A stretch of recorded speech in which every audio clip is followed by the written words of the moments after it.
Hello and welcome to Yerushalmi Berachos Daf Ayin. It's very exciting. We're Be'ez Hashem finishing Kate Mavarchim, the sixth parak, and moving to the seventh, and we will give a quick introduction when we get there.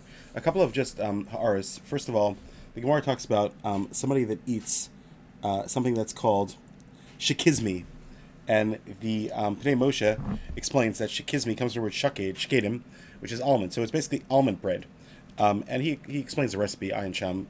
And by the way, the Pnei Moshe earlier has pirur. There's also another dish that's mentioned. He says it's piruin. It's made out of what's called breadcrumbs and oil or some type of gravy. So again, he just reads the words very, very simply, and I'm sure he had other makars. He was Rabbi the Gra. But the point is that you see that back then they used almonds very, very much. We find in other chazals they talk about almond milk. We find in in Hilchos Basar V'Chalav that there's issues of marasayin if it's not widespread. Obviously nowadays almond milk is very, very popular, and that would actually impact halacha as well, having a coffee with a creamer. So the when one's fleshig. Anyway, so just interesting to note that they used to use almonds back then. Another interesting ha'ara is something that you find throughout Bile and Yerushalmi. The Gemara talks about somebody that drinks made to karim, which is a special water that helped clean out the innards. It expelled a lot from inside, and it says why is it called mei dekarim according to one opinion. So it says shein dokernus amara.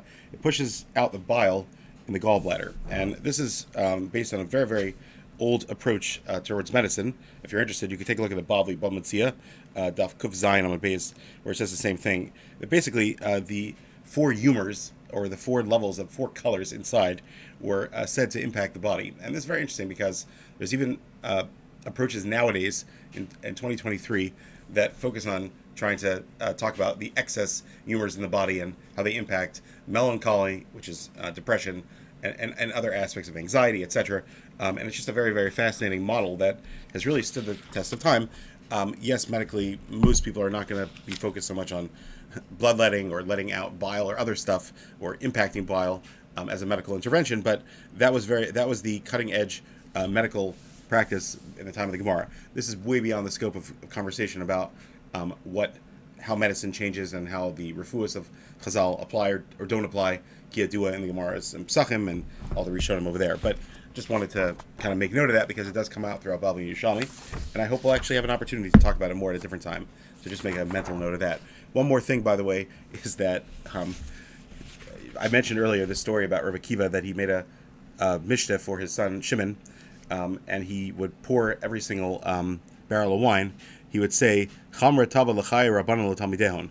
So, ironically, I said that this is a famous Gemara in Shabbos, which it is, but it's also a Yerushalmi right here. So again, you see where it was literally coming up right in front of us. So it's actually a Tosefta in Shabbos, Parak Ches, Os Gimel, and the Bavli has a slightly different story, but similar, very, very similar. But anyway, it's on Daf Samach Zayin Amud Beis.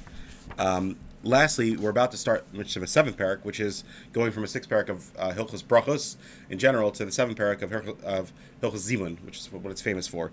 So there's a very famous machlokas about whether Zimmun is doraisa or derabanan. We know that benching is doraisa, v'chalta v'svata v'rachta. It says it in the Torah.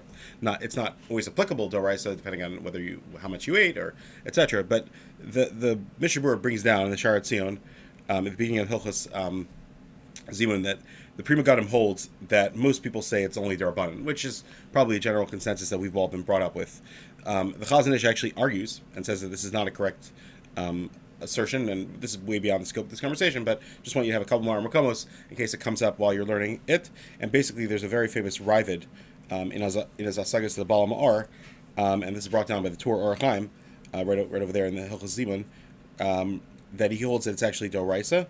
And the Iri and Ritva hold that it's Darabanan, and Rishon hopefully we'll have a chance to talk about it as we get into the seventh parak of Berachos. Thank you so much for joining, and I hope this has inspired you, and have a great day.